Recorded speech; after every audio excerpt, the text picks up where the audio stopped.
An entire anatomy class, 14 students and their professor, vanished from Northgate University on Halloween night, 1990. For 35 years, the case was a ghost story, a chilling campus legend with no answers. It was a perfectly executed disappearing act, leaving behind only questions and decades of silent grief. The file on the Finch 15 gathered dust, a monument to the unknowable. For 35 years, the university's massive medical science building held its secret. It was a tomb hiding in plain sight. Then, in 2025, a routine city compliance check, a small bureaucratic detail on a forgotten blueprint, triggered a shocking discovery that would not only solve the mystery, but reveal a truth far more horrifying than anyone could have ever imagined. The truth was not buried in some remote wilderness. It was waiting, preserved and silent, in the university's own morgue. What the investigators found would rewrite the entire story, exposing a conspiracy of ambition and corruption that had festered for more than 3 decades, proving that some secrets refused to stay dead. Ilara Vance was not the type of person to just disappear. At 20 years old, she was a creature of fierce discipline and profound empathy, a combination that made her a star in Northgate University's demanding pre-med program. Her life was a meticulously constructed blueprint for the future she so desperately wanted, to become a pediatric surgeon. She saw medicine not as a science, but as an act of service. Her ambition was fueled by a quiet, burning intensity that left little room for spontaneity. She was the one who always had her notes perfectly organized, her textbooks highlighted in a complex color-coded system only she understood. Her friends in the program admired her, even if they were slightly intimidated by her focus. She had a way of looking at a complex biological system and seeing not just mechanics, but a kind of poetry. That same focus applied to every part of her life. She lived in a small, tidy apartment just off campus, its walls decorated with anatomical charts instead of band posters. Her phone calls home were scheduled events, every Sunday at 7 p.m., sharp. Her father, David, a car mechanic with grease-stained hands and a heart of gold, would listen patiently as she detailed her week, translating her talk of glycolysis and nervous system pathways into a simple metric. His daughter was happy, and she was brilliant. Her mother, Sarah, a librarian, shared Ilara's love for order and knowledge. They would talk for hours about books, history, and the quiet satisfaction of a well-researched paper. Ilara was their pride, the manifestation of their hope for a life bigger than their own. Her younger brother, Leo, just 12 at the time, idolized her. He was the only one who regularly saw the softer side of her ambition. She would sit with him for hours at the kitchen table, patiently guiding him through his math homework. When she practiced suturing, a skill she was determined to master early, she didn't use sterile pads from the lab. She used a bag of oranges, and Leo would be her dedicated, if sometimes distracted, surgical assistant, handing her the needle with mock seriousness. "You're saving this orange's life, Elle," he would say, and she would laugh, a rare, unburdened sound. That was the life she was living, the life that was waiting for her. It was a life rich with love, purpose, and the unwavering certainty of a bright future. She wasn't just a student. She was a daughter, a sister, a future doctor who promised to heal children. She had everything to live for, every reason to be found. The idea that she would simply walk away from it all was more than improbable. It was impossible. Her disappearance was not just an absence. It was a violation of the natural order of her own meticulously crafted world. It was a tear in the fabric of a family that could never be mended, a wound that would remain open, bleeding questions for decades to come. The final hours of the Finch 15 began with a choice. It was October 31st, 1990, a cold, damp Halloween night. The Northgate campus was alive with a nervous energy, students in costume hurrying to parties, their laughter echoing in the foggy air. But for a select group of pre-med students, the night offered a different kind of thrill. Alistair Finch, their enigmatic and revered anatomy professor, had scheduled an optional, extra-credit lab session. The invitation was tantalizing. Finch, a man whose brilliance was matched only by his intensity, had promised them a unique opportunity, a detailed examination of a flawlessly preserved cadaver, one whose condition, he claimed, would demonstrate a revolutionary new embalming technique. For ambitious students like Alara Vance, the promise of extra credit and a glimpse at groundbreaking science was irresistible. It was a chance to get ahead, to learn something not found in any textbook. Others were more hesitant. Mark Renshaw, a popular student-athlete trying to keep his GPA high enough for medical school, had a party to get to. He'd told his friends he would only stay for an hour. Another student, Sarah Jane Peters, was deeply superstitious and felt a palpable dread about being in an anatomy lab on Halloween night. She almost didn't go, but her fear of falling behind in Finch's notoriously difficult class was greater than her fear of ghosts. The session was to be held in Lab 4B, a lecture-style anatomy theater in the oldest part of the medical science building. It was a relic from another era, with steep tiered wooden benches, a slate chalkboard, and a distinct medicinal smell of formaldehyde that clung to everything. It was isolated in the basement, far from the modern brightly lit labs on the upper floors. As the 14 students filed in just before 9 p.m., the atmosphere was a strange mix of academic curiosity and hushed apprehension. Dr. Finch stood at the front, a tall, imposing figure in a crisp lab coat. He was not a man given to small talk. "Welcome," he said, his voice calm and authoritative. "Secure the door, please. We require absolute concentration tonight. No interruptions." One of the students, a young man named Kevin, pushed the heavy oak door shut. They all heard the distinct, heavy click of the lock Finch engaged from his lectern controls. A few students exchanged uneasy glances. Locking the door seemed excessive, even for the notoriously strict professor. The room grew colder. Finch began his lecture, his voice a low, mesmerizing drone. He spoke of the limitations of modern preservation, of cellular decay, of the scientific quest to halt time itself. His words were captivating, but his demeanor was off. There was a feverish glint in his eyes, an almost manic energy barely contained beneath his composed exterior. Ilara, ever the diligent student, took meticulous notes, but even she felt a prickle of unease. A faint, unfamiliar scent, vaguely sweet and chemical, seemed to be seeping into the air from the ventilation grates. She dismissed it as part of the old building's strange odors. Outside, the sounds of the campus festivities faded away, leaving them in a pocket of profound silence, punctuated only by Finch's voice. He gestured toward the covered gurney in the center of the room. "And now," he announced, his voice rising with theatrical flair, "you will witness a true marvel of preservation. A body untouched by the ravages of time."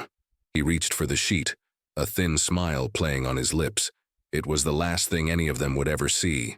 That single fateful decision to attend a late-night class, driven by ambition and trust in their professor, was a catastrophic mistake. It wasn't an invitation to learn. It was a trap. In that sealed, silent room, they were not students. They were specimens. The discovery of their absence was not a sudden, dramatic event. It was a slow, creeping dawn of wrongness that began the next morning, on November 1st. The first sign was silence. No one had heard from any of the 14 students or Professor Finch since the previous evening. Calls to their apartments and dorm rooms went unanswered. At first, families and friends assumed they were sleeping in after a late study session, or perhaps even continuing the Halloween festivities.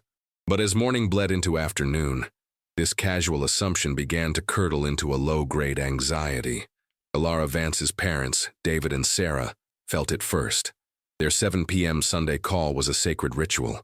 Alara had never missed one without calling ahead. When she didn't answer her phone on Thursday morning or Thursday afternoon, a small knot of worry began to form in David's stomach. He called her friends, who confirmed she'd gone to the late-night lab but hadn't been seen since. By 4 p.m., David's worry had sharpened into real fear. He called campus security. The on-duty officer was dismissive. It was the day after Halloween. Students were often unaccounted for. He promised to send someone to do a wellness check on her apartment, but the call lacked any sense of urgency. The real alarm was raised by Miguel, a university janitor on the evening shift. His job was to clean the basement-level labs of the medical science building. When he reached Lab 4B, he found the door locked. This was not unusual. What was unusual was that the small, rectangular window in the door was dark. The lights were off. He pressed his ear to the heavy wood. Silence. He knew Finch's extra credit class had happened there last night. He also knew that Finch was a stickler for rules, and the first rule was always leaving the lab clean and unlocked for the custodial staff. Miguel felt a chill that had nothing to do with the damp basement air. He used his radio to call his supervisor, who in turn called campus security again, this time with more insistence. 2 security officers arrived around 8 p.m., nearly 24 hours after the class had begun. They tried their master key. It didn't work. The lock was internally bolted. Now truly alarmed, they called in the university's maintenance department. A maintenance worker arrived with a drill. The sound of the drill biting into the old lock echoed unnervingly in the empty hallway. Finally, with a loud crack, the bolt gave way. The officers pushed the door open and flicked on the lights. The scene before them was baffling. The lecture hall was pristine. The chalkboard was wiped clean. The floor was swept. But the room was not empty. On the tiered benches sat 14 backpacks. Coats were draped over the backs of chairs. Purses were tucked neatly on the floor. On one desk, a textbook lay open, its pages filled with neat handwriting and precise, multicolored highlighting. It was Ilara Vance's. Her pen lay right beside it, as if she had just set it down to listen to the professor. The covered gurney that Finch was so eager to reveal was gone. So were the students. And so was Dr. Finch. There was no sign of a struggle, no overturned furniture, no blood, no chaos. It was just an unnerving tableau of interruption. It was as if 15 people had simultaneously evaporated into thin air, leaving behind all their worldly possessions. One of the officers, a veteran named Gary, felt the hair on his arms stand up. He'd seen a lot in his 20 years on the job, but nothing like this. It was too quiet, too clean. He slowly backed out of the room. "Seal this hallway. Nobody in or out," he ordered his partner, his voice strained. He pulled out his radio, his hand trembling slightly. "Dispatch, this is Officer Miller at the Medical Science Building. You need to call the city police. Tell them we have a major incident." A whole class. They're gone. The official investigation began with a frustrating mix of confusion and institutional paralysis. When the city police arrived at Northgate University, they walked into a scene that defied easy explanation. 15 people don't simply vanish from a locked room on a secure campus. The initial theory, floated almost immediately by the university's president, Wallace Thorne, was that it was an elaborate Halloween prank. Thorne, a man more accustomed to fundraising galas than police investigations, was intensely focused on controlling the narrative. He held a press conference the next day, urging calm and assuring the public that the university was cooperating fully, all while his legal team worked behind the scenes to limit access and manage liability. This created immediate and profound conflict. The police, led by a seasoned but weary detective named Frank Miller, found themselves fighting a two-front war, one against a baffling mystery and another against the university's suffocating bureaucracy. The first 48 hours, the most critical in any missing persons case, were squandered. The university was slow to provide complete architectural blueprints of the sprawling medical science building. The plans they did provide were modern revisions, not the original schematics. They were also hesitant to release a full list of Dr. Finch's research projects, citing academic confidentiality. This stonewalling bred suspicion and wasted precious time. The search itself was a monumental task. Every room, closet, and crawl space in the medical science building was swept. K9 units were brought in, but the dogs seemed confused, their sensitive noses overwhelmed by the building's cocktail of chemical scents. They would trace a student's path to the door of Lab 4B, and then stop, whining in confusion. It was as if the trail went cold at that exact spot. The families of the missing, including Ilara's father, David Vance, quickly grew frantic. They descended upon the campus, their faces etched with a combination of hope and terror. They clashed almost immediately with President Thorne's polished and evasive demeanor. David, a man used to solving problems with his hands, felt utterly powerless. He cornered Detective Miller in a hallway, his voice thick with desperation. "What are they hiding?" he demanded. "You don't lose 15 people. You just don't. You need to search everywhere." Miller, frustrated himself, could only offer strained reassurances. His own investigators were hitting brick walls. Interviews with other students and faculty painted a picture of Dr. Finch as a brilliant but reclusive man with no close friends or family. He was a ghost long before he disappeared. The investigation was then dealt a devastating blow by a piece of disastrous misdirection. A truck stop waitress 100 miles away, near the state border, saw the story on the news. She called the police tip line, claiming she had served a large group of young people and an older man matching Finch's description. She mentioned they were in a beat-up blue van. The detail seemed credible. One of the missing students, Mark Renshaw, owned a similar vehicle. This single flimsy lead became the central focus of the investigation. State and local police resources were diverted to a massive multi-state search for a phantom blue van. For 6 agonizing days, the media was saturated with reports of the search, while the true location of the missing remained undiscovered, just a few floors below where the investigation was being headquartered. When the waitress's story was finally debunked, security footage from another location proved she was mistaken. A week had been lost. The momentum was gone. The frustration among the investigators was palpable, but it was nothing compared to the anguish of the families. The university's initial failure to cooperate, combined with the catastrophic wild goose chase, had crippled the search. The failure wasn't due to a lack of effort, but a perfect storm of institutional obstruction, human error, and a mystery so bizarre it defied conventional police work. They were searching for people who had left no trail, led by a professor who had no history, on a campus that seemed determined to protect its secrets more than its students. The case went cold, with a speed that was almost as shocking as the disappearance itself. After the false lead of the blue van collapsed, the investigation lost all momentum. The police had no bodies, no witnesses, and no motive. The press coverage dwindled from frantic headlines to brief, speculative updates, and finally, to silence. The Finch 15 transitioned from an active crisis to a permanent, unsolved mystery. The passage of years did little to heal the wounds. It only allowed them to fester. For the families, life became a state of suspended animation. How do you mourn someone who is simply gone? There were no funerals, no graves to visit, only a gaping void filled with agonizing questions. David Vance, Alara's father, found it impossible to return to his old life. The familiar routine of his auto shop, the smell of oil and steel, felt meaningless. He sold the business and dedicated every waking hour to finding his daughter. He became an amateur investigator, a self-taught expert on cold cases.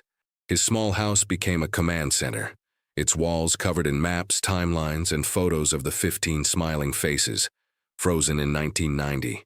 He founded a small, underfunded organization to help families of the missing, channeling his grief into a desperate, all-consuming crusade.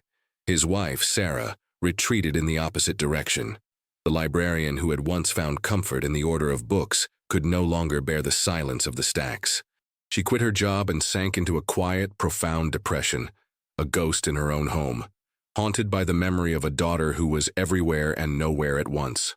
At Northgate University, the disappearance became a dark and persistent legend. The medical science building, especially its basement, was considered haunted. Students whispered ghost stories about Lab 4B, claiming you could hear faint lectures on cold nights or see fleeting shapes in the periphery. The university, eager to distance itself from the tragedy, officially sealed the lab. A plaque was eventually placed in the campus memorial garden, listing the 15 names, a quiet, sterile acknowledgement of the event they so desperately wanted to forget. The mystery became a grim piece of local folklore. The missing students were no longer real people but tragic characters in a story told to frighten freshmen.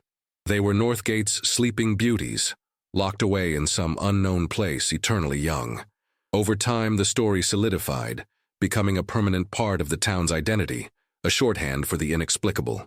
For the investigators like Detective Miller, it was the case that haunted his career, the one file he kept in his desk long after he retired. It was a monument to his failure, a constant reminder of the limits of his profession. The mystery of Lab 4B was not just an unsolved case. It was a source of communal trauma, a deep, unhealed wound on the psyche of the city. The ripple effects of that one Halloween night spread outwards, irrevocably altering the lives of dozens of people and casting a permanent shadow over an institution that was supposed to be a place of light and learning.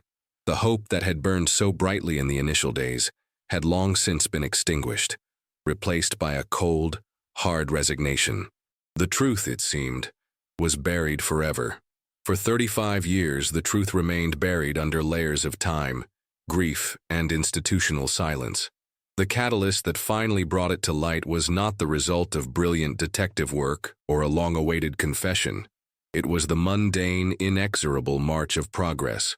In 2025, Northgate University, under a new, forward-thinking president, embarked on an ambitious campus-wide modernization project.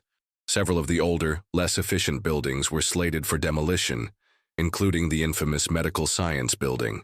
It was a chance for the university to finally, literally, bulldoze its darkest chapter and build something new in its place. Before a building of that age could be torn down, however, city regulations required a comprehensive structural and environmental audit. It was a routine, bureaucratic step, a matter of checking boxes and filing paperwork. The task fell to Anya Sharma, a young and exceptionally diligent compliance officer for the city planning department. Anya was only a child when the Finch 15 vanished, but like everyone who grew up in the area, she knew the story. It was the local bogeyman.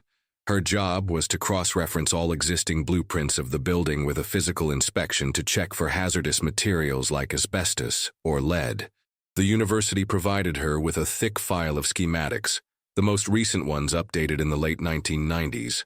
As a matter of due diligence, Anya also requested the original architectural drawings from the city archives, dating back to the building's construction in the 1920s. It was in comparing the two sets of plans that she found the anomaly. It was a small but significant discrepancy. The original 1920s blueprints showed a large sub-level area beneath the basement, designated as cold storage and morgue. It was connected by a service corridor to the area where Lab 4B was located. On the modern university-provided plans, this entire section was simply gone. It wasn't marked as decommissioned or sealed. It was as if a 5,000-square-foot section of the building had never existed. Her curiosity was piqued. She cross-referenced the police reports from 1990, which she had pulled out of historical interest. She found a passing mention of the sub-level morgue. The report stated that university officials had declared the area structurally unsound and permanently sealed since the 1970s, and therefore it was not subjected to a full physical search. It was dismissed as irrelevant. But the blueprints told a different story. The area wasn't just sealed, it was erased. Anya felt a professional's thrill mixed with a citizen's unease. This was more than just a clerical error. An entire section of a building, a morgue no less, doesn't get accidentally deleted from official plans. It was a deliberate omission. She knew she could simply sign off on the demolition, ignoring the discrepancy as a historical quirk. But the legend of the Finch 15 and the quiet, persistent wrongness of the missing floor wouldn't let her. She flagged the sub-level area in her official report with a bright red tag: structural discrepancy, physical verification required prior to demolition. It was a small act of bureaucratic diligence, a refusal to take the easy path. That single notation, born from professional integrity, was the key. It was the turn in the road that would force the university to confront the secret it had buried, literally and figuratively, for more than 3 decades. Anya Sharma's report landed on the desk of the university's facilities director like a grenade. The physical verification required tag could not be ignored. It triggered a series of tense meetings that quickly escalated to the new university president. Reluctantly, they authorized a construction crew to investigate the discrepancy. The crew, accompanied by Anya and a university liaison, descended into the dusty basement of the Medical Science Building. Following the original 1920s blueprints, they arrived at a section of the main basement corridor that, according to the plans, should have had a steel service door. Instead, they found a smooth, seamless concrete wall. It didn't match the surrounding brickwork. It was newer.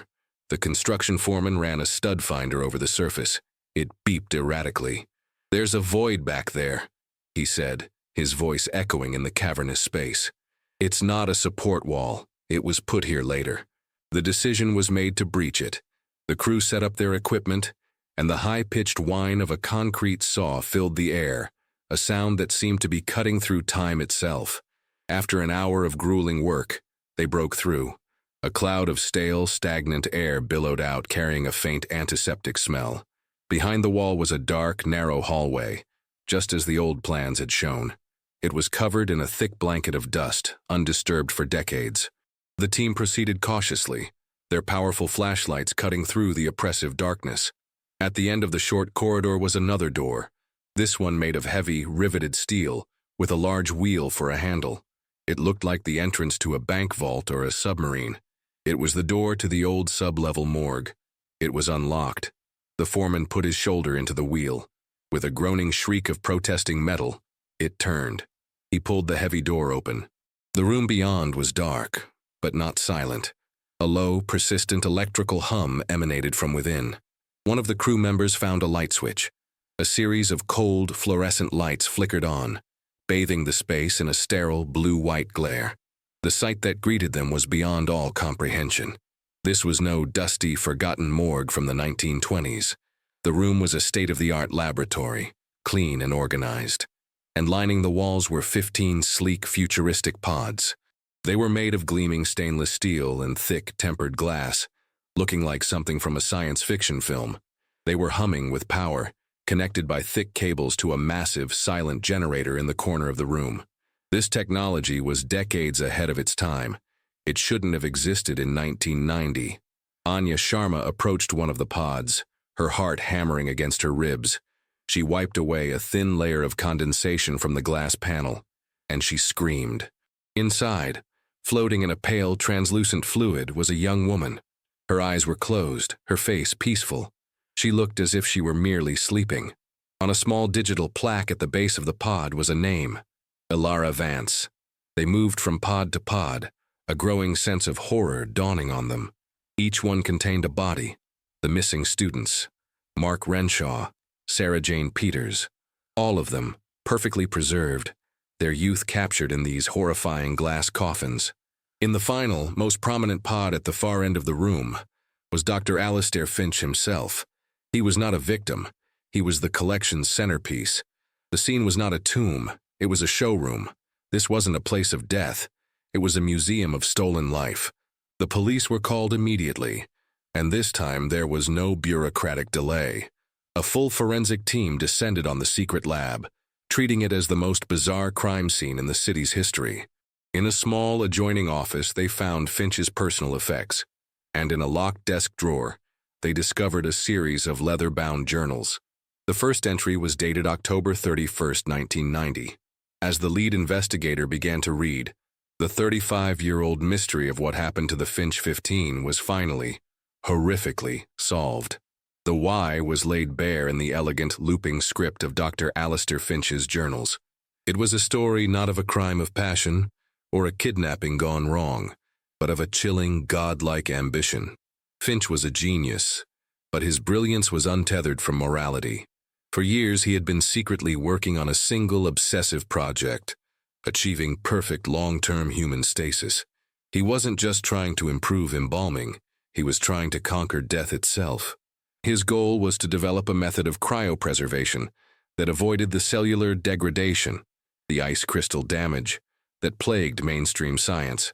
He believed he had cracked it, creating a unique chemical agent and a series of self-sustaining preservation pods in his hidden, custom-built laboratory, funded by siphoning money from university research grants. All he needed were the perfect test subjects. Young, healthy, and with detailed medical histories he could access through university records. His anatomy class was not a group of students to be taught. They were a harvest. On Halloween night, he saw his opportunity. His journals detailed the plan with a horrifying clinical detachment.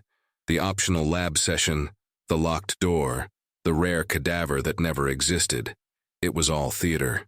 As he lectured, he activated a silent, automated system that pumped an odorless, colorless gas he'd engineered through the lab's ventilation system. It was a fast-acting neurotoxin that induced immediate unconsciousness, followed by a peaceful, respiratory failure within minutes. There was no struggle because there was no time to react. They simply fell asleep at their desks. He had 2 trusted graduate assistants, long since dead of natural causes, the investigation would later discover, who had bought into his vision of scientific immortality. As the campus buzzed with Halloween parties, the three of them worked through the night, moving the 15 bodies through the Secret Service corridor to the waiting pods in the sub-level morgue. The final journal entry was one of triumph. He described placing his final subject himself into the primary pod, initiating a sequence timer set for 50 years. He believed he would awaken in 2040, his perfectly preserved body a testament to his genius, ready to claim his place as the man who defeated mortality. He had not vanished. He had tried to time travel. The revelation of the conspiracy, however, did not end with Finch.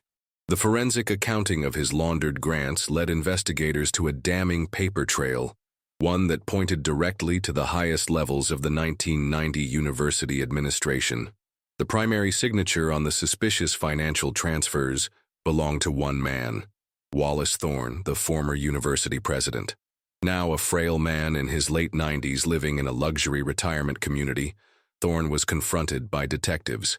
His composure, maintained for 35 years, finally crumbled. He confessed everything. He had discovered Finch's horrific experiment the day after the disappearance. One of Finch's assistants, consumed by guilt, had confessed to him before taking his own life. Faced with an unimaginable scandal that would have destroyed Northgate University, its reputation and his own career, Thorne made a catastrophic choice. He chose conspiracy over truth. He orchestrated the cover-up. He and a small circle of loyal administrators, including the head of security, created the vanished narrative. They hired a crew under a gag order to seal the morgue behind a concrete wall, falsified the building's blueprints, and deliberately misdirected the police investigation with the fake tip about the blue van. They sacrificed 15 lives on the altar of public relations. Based on Thorne's confession, arrest warrants were issued.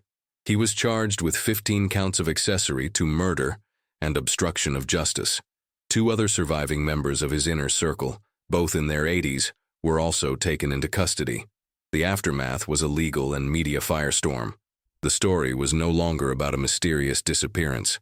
It was about a monstrous crime and a cold-blooded, institutional cover-up that had lasted for over a generation. The resolution, for the world, was a shocking headline. For the families, it was a quiet, personal apocalypse. After 35 years of living in a purgatory of not knowing, the truth arrived with the force of a physical blow. David Vance, now 78 years old, his body stooped from the weight of his long search, was escorted by police to the temporary forensic facility set up at Northgate University. He was led down a sterile white hallway to a viewing room with a large pane of glass. On the other side, inside the now deactivated preservation pod, lay his daughter, Ilara. She was exactly as he remembered her, 20 years old. Her dark hair fanned out around her peaceful face. The meticulous, driven young woman he had last seen on her way to study was here, perfectly preserved in a madman's display case. David pressed his weathered hand against the cold glass, his legs threatening to give out beneath him.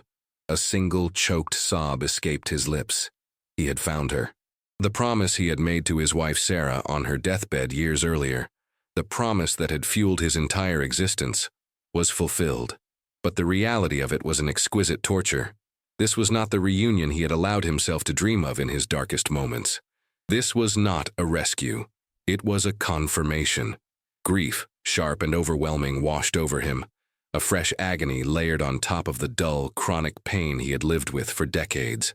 The other families experienced the same devastating climax to their long vigils. Parents, now elderly and frail, saw their children for the first time in a generation, not aged or changed, but locked in time.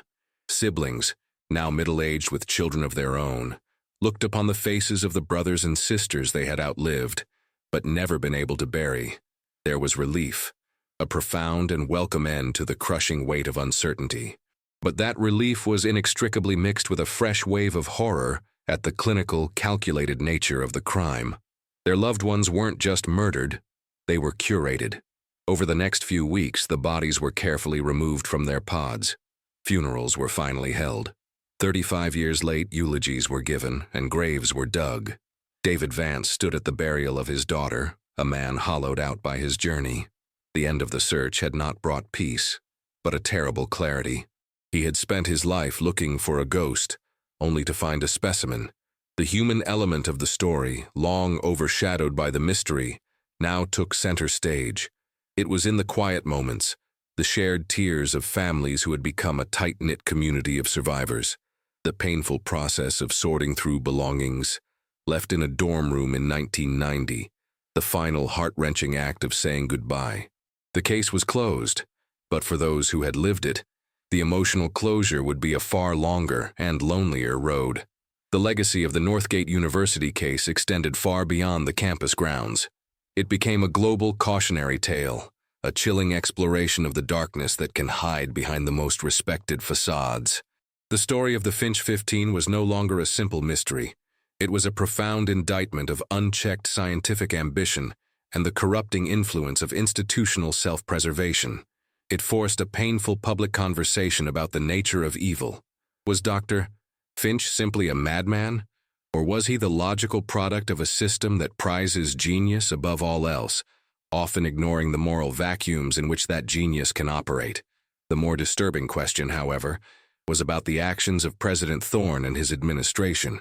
Their conspiracy revealed a different, more insidious kind of evil, the banal, bureaucratic kind that chooses to bury a horrifying truth to protect a reputation. The case served as a stark reminder that the most profound betrayals are often committed not by monsters in the shadows, but by men in suits making calculated decisions in boardrooms. In the wake of the scandal, sweeping reforms were enacted. The Finch Protocol, as it became known in academic and legal circles, led to new international laws governing research ethics, particularly for privately funded projects within public institutions. Rules mandating radical transparency in lab security, chemical handling, and financial oversight were implemented at universities worldwide. The case became a permanent fixture in the curriculum of ethics, law, and medical school classes. Its most enduring legacy, however, was in the public consciousness. It shattered the implicit trust placed in venerable institutions. It proved that truth, no matter how deeply and deliberately it is buried, can and will eventually claw its way to the surface, often through the most unexpected means, like a diligent compliance officer comparing two sets of blueprints. The story of David Vance's 35-year search became a testament to a father's love, a powerful symbol of the refusal to let a loved one be forgotten.